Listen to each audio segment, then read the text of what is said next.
This is Bukhara in 1220, one of Central Asia's great cities. It has walls, wealth, soldiers, and centuries of urban life behind it. And the army coming for it was shaped in a world that looked nothing like this. This is where that army comes from. Not from a great city, but from a mobile society built around distance, animals, and movement.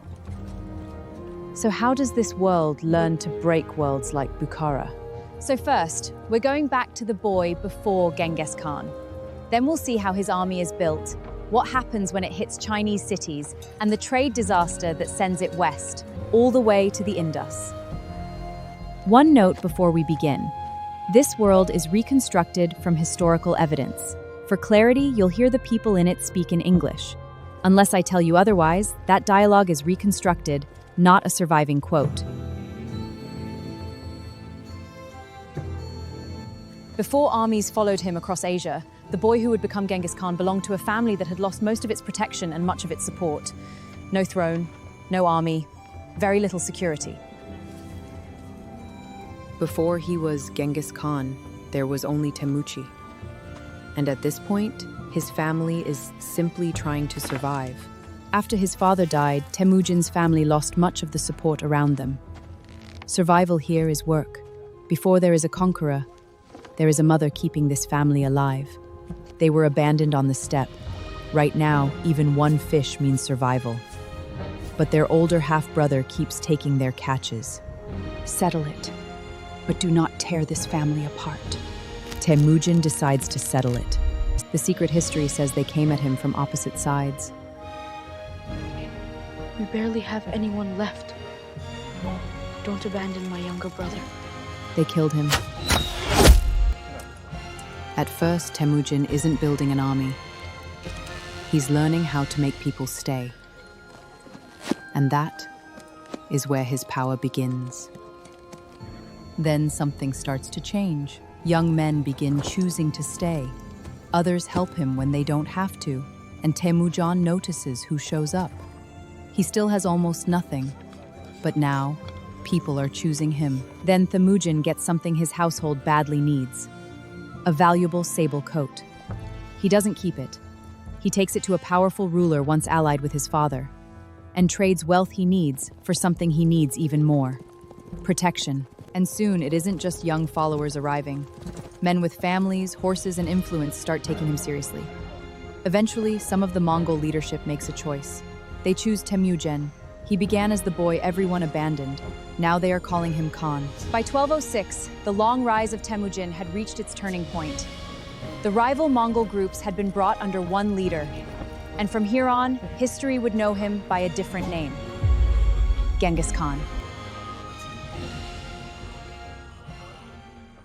1206 changes more than his name.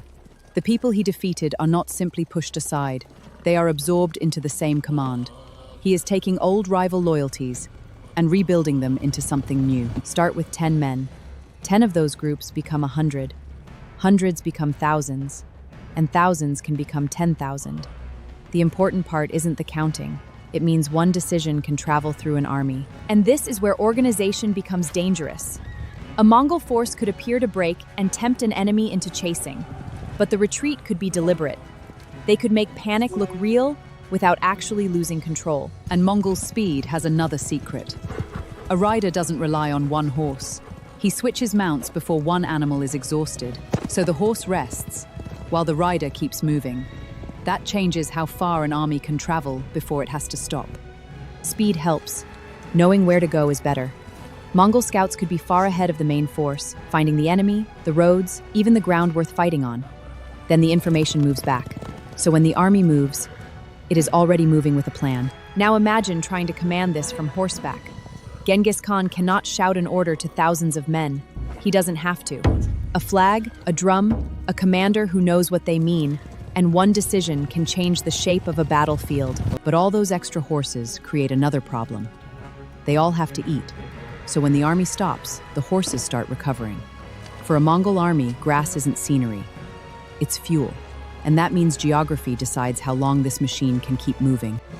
The riders need food that can survive the journey too. Meat can be dried, milk can be preserved, and it travels with the rider. Less preparation means less time standing still. And for this army, standing still is expensive. None of this works alone. Horses recover, food gets packed, bows are checked, men sleep. Bows, scouts. Then the whole thing starts again. Everything we just watched was built for movement.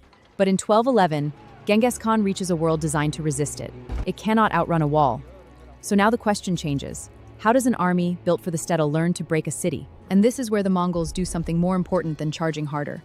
They start using people who understand walls. Engineers, craftsmen, infantry, skills the steppe army did not begin with. And once those skills enter the army, that may be the most dangerous thing about this army. And now the new skills become machinery. This one does not run on horses, it runs on people. And suddenly, the wall is no longer something they can only look at. The Mongols did not arrive knowing how to break every city. They learned how. The wall is still standing, and that matters. But standing is not the same as being safe. Every hit has to be repaired, every closed road makes supplies harder, and every day buys the attackers more time to learn. That is the uncomfortable part. The wall is learning nothing, the army outside is. And once a city falls, the Mongols can take more than the city. They take skills. Sometimes they take soldiers too. And then those skills move with the army. That is what makes the learning compound. The next city is not facing the same army.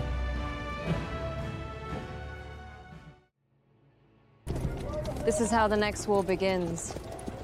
With merchants. Where from? From the east. All of you? Trade has been good. You're carrying a lot. That is generally the idea. That wasn't customs. The guard doesn't like what he saw, so he takes it to Otrak's governor. The merchants still think they're here to trade. He thinks they might be spies. Close the gate. The gate closes. Then the guards come back, and now they're taking the goods. This is no longer an inspection. Are we under arrest? They are arrested. The caravan is confiscated, and the merchants are taken away. Most accounts say they were killed. 450 merchants came to trade. Now the caravan is gone. The news travels back. The caravan is gone. Hundreds of merchants have been killed, and their goods taken. And Genghis Khan does not invade. Genghis tries diplomacy first. It goes badly. One S-boy is killed. The others are sent back humiliated. And that is where this stops being a trade dispute. It becomes a war. The army we just watched Genghis build is now pointed west. In 1219, the Mongols invade the Khwarazmian Empire, and Otrak was only the beginning. Bukhara knows the Mongols are coming. It just expects them from somewhere sensible. Genghis Khan comes through the desert instead. And suddenly, they're already outside the city. Bukhara shuts the gates. But the surprise is already over.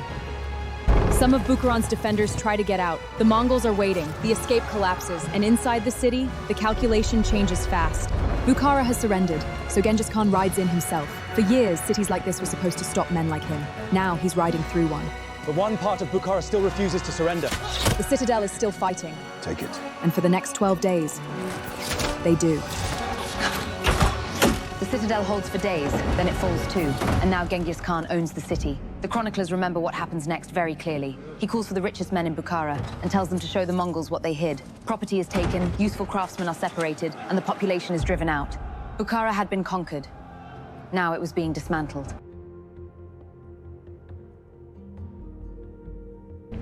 Bukhara falls, and Genghis barely stops, because the empire behind it is already coming apart. The Shah runs. Genghis sends men after him. City after city gives way. For a moment, it looks like nobody can stop this. Then Genghis Khan meets a man who refuses to disappear. Jalaluddin has lost an empire, but men keep finding him. At Ghazna, he builds another army, so the Mongols come to finish him. But Parwan gives them no room to fight the way they want, so Jahal makes them fight his battle, and this time, the Mongols break. Parwan becomes a serious Mongol defeat. Parwan gets Genghis Khan's attention. One of his armies has been beaten, so this time, he goes himself. The whole pace changes. Jalaluddin knows what that means. He starts moving south. Genghis keeps coming, and this chase is about to run out of road. Jalaluddin reaches the Indus. and there is nowhere left to run. Genghis Khan has caught him, and Jalal fights, and somehow he makes it. Genghis Khan wins the battle, but Jalaluddin gets away. Jalaluddin has lost the battle, but he survived Genghis Khan, and according to the chroniclers, Genghis was impressed. He had just watched an enemy lose everything and still refused to break. Genghis Khan won, but Jalaluddin earned his respect. It's easy to forget where this started. Temujin was once the boy nobody expected to survive. Then people started choosing him. Followers became an army. Temujin became Genghis Khan, and kingdoms learnt his name. But the biggest change wasn't what he conquered. He built something that could keep moving without him.